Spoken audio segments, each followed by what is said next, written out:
میں پناہ مانگتا ہوں اللہ کی شیطان مردود سے۔ شروع کرتا ہوں اللہ کے نام سے جو بڑا مہربان اور نہایت رحم کرنے والا ہے۔ رمیز وائس کے تمام ناظرین کو السلام علیکم۔ گزارش ہے کہ آقائے دو جہاں محمد مصطفیٰ صلی اللہ علیہ وآلہ وسلم کی خدمت میں ایک عدد درود ابراہیم کا تحفہ پیش کر دیجئے۔ جزاک اللہ۔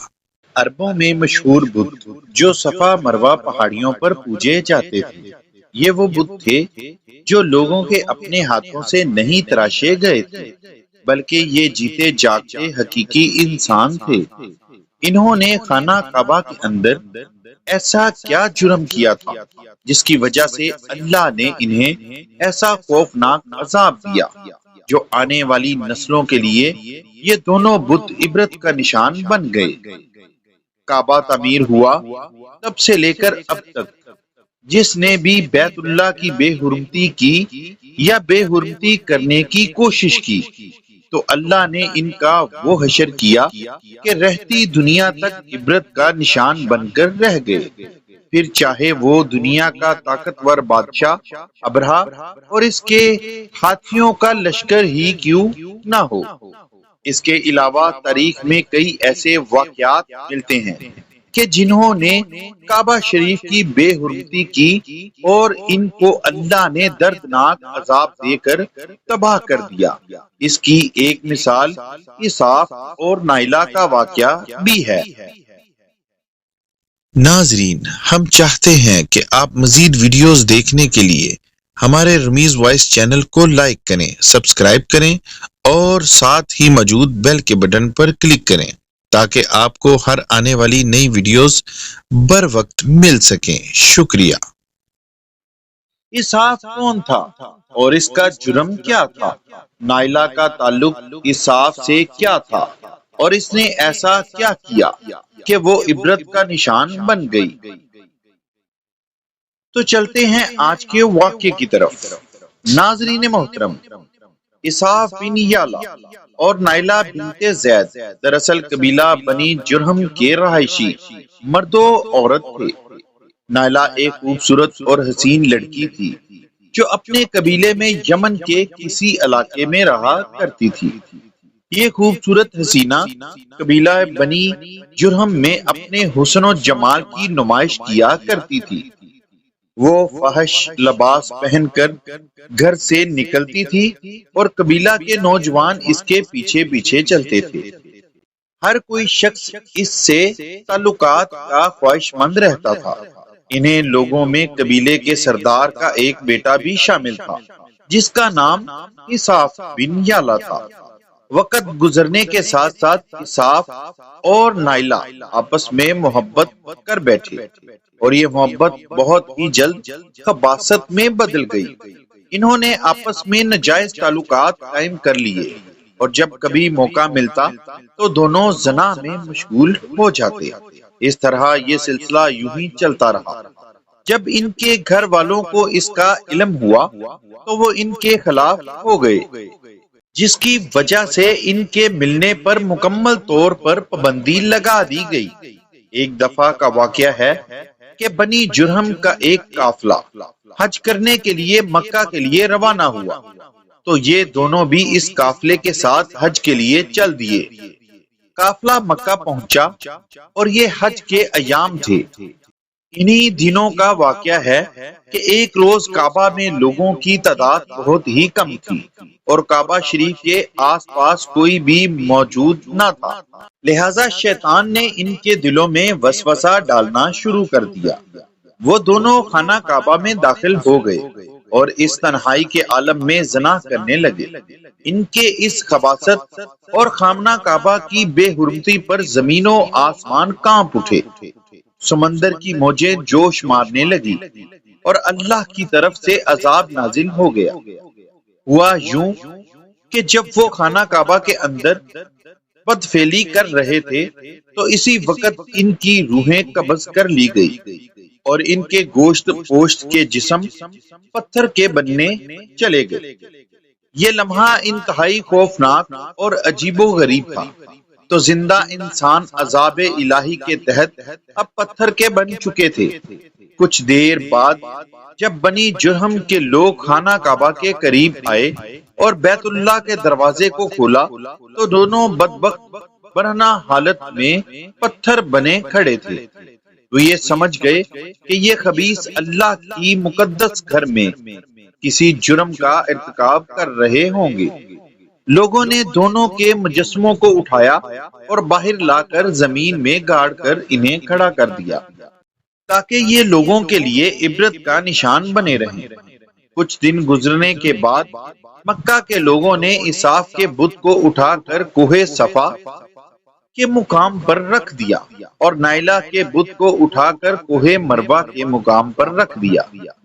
صفا و مروہ دراصل دو پہاڑی ہیں جو حرم کعبہ کے بالکل قریب ہی ہیں۔ انہی دو پہاڑیوں پر چڑھ کر اور چکر لگا کر بی بی ہاجرہ نے اس وقت پانی کی تلاش کی تھی جب حضرت اسماعیل علیہ السلام شیر خوار بچے تھے اور پیاس کی شدت سے بے قرار ہو گئے تھے۔ اس لیے زمانہ قدیم سے یہ دونوں پہاڑیاں بہت مقدس مانی جاتی ہیں اور حاجی ان پر چڑھ کر بڑے احترام اور جذبہ عقیدت کے ساتھ طواف کیا کرتے ہیں۔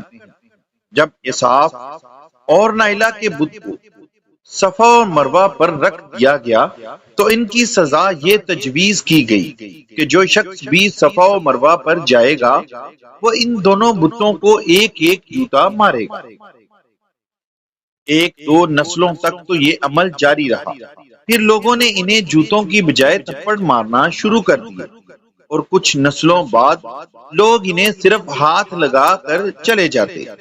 اس طرح وقت گزرنے کے ساتھ ساتھ لوگوں نے ان سے عبرت حاصل کرنا کم کر دی اور ان کی تعظیم زیادہ کرنے لگے، یہاں تک کہ ایک وقت ایسا آیا کہ عربوں نے جہالت کی بنا پر ان کو محبت کی علامت قرار دینا شروع کر دیا اور قبیلوں میں ان دونوں کے عشق کی داستانوں کو فخر سے بیان کیا جانے لگا۔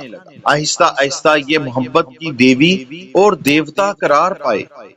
5ویں صدی تک اساف اور نائلہ کے اس بت کو عربوں کے بڑے بتوں میں شمار کیا جانے لگا جن کے آگے لوگ سجدہ کیا کرتے تھے، قربانی بھی چڑھانے لگے۔ حضرت زید بن حارث رضی اللہ تعالی عنہ بیان کرتے ہیں کہ زمانہ جہالیت میں جب مشرکین مکہ بیت اللہ کا طواف کرتے تھے تو اساف اور نائلہ کے اس بت کو چھوتے تھے۔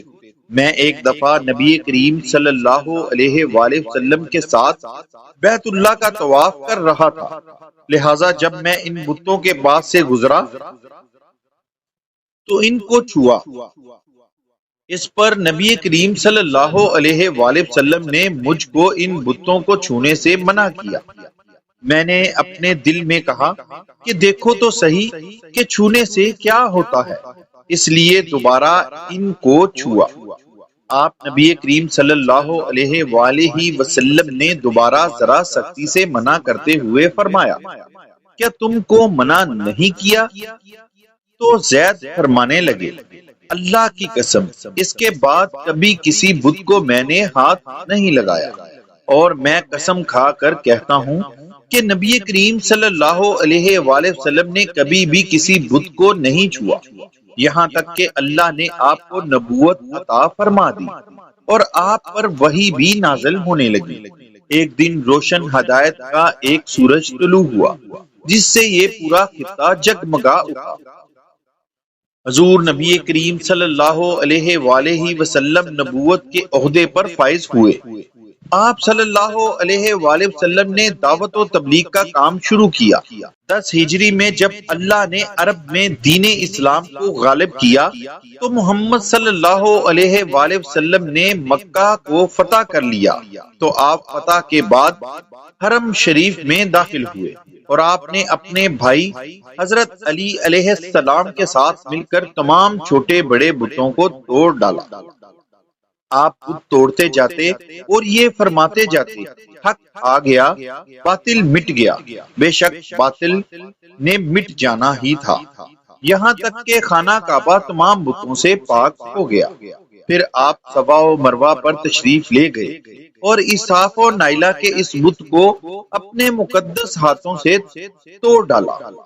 ہم نے دیکھا کہ اسحاق و نائلہ کے اس بت کو لوگوں نے بطور عبرت صفا اور مروہ پر رکھا تھا، لیکن شیطان نے انہیں ایسا گمراہ کیا کہ وہ ان کی پوجا کرنے لگے۔ صرف یہی نہیں بلکہ زنا جیسے بدترین جرم جیسے خانہ کعبہ شریف کے اندر کیا گیا تھا، لوگ اس کی داستان کو فخر کے طور پر بیان کرنے لگے۔ ان کو تو یہ چاہیے تھا کہ ان کے اس بد فعلی پر لعنت کی جاتی، لیکن عربوں نے اس گناہ کو داستان عشق بنا دیا اور اسحاق و نائلہ کو ایک رویل ماڈل کے طور پر پیش کرنے لگے۔ بلکہ اسی طرح آج کے اس فتنے بھرے دور میں بھی یہی کچھ حالات نظر آتے ہیں، جہاں اگر کوئی شخص کسی طرح کا سنگین جرم کرے تو لوگ اسے ہیرو کی طرح بطور نمونہ پیش کرتے ہیں۔ فریڈم، آزادی، خیال اور لبرلزم کے نام پر ہر طرح کی خباثت اور برائی کو خوبصورت انداز میں پیش کر کے اس کی بھرپور تائید کی جاتی ہے۔ اللہ رب العزت سے دعا ہے کہ اللہ ہمیں ہر قسم کی برائیوں اور فتنوں سے محفوظ رکھے اور شیطان لعین کے وسوسوں اور چالوں سے بھی ہماری حفاظت فرمائے، آمین یا رب العالمین۔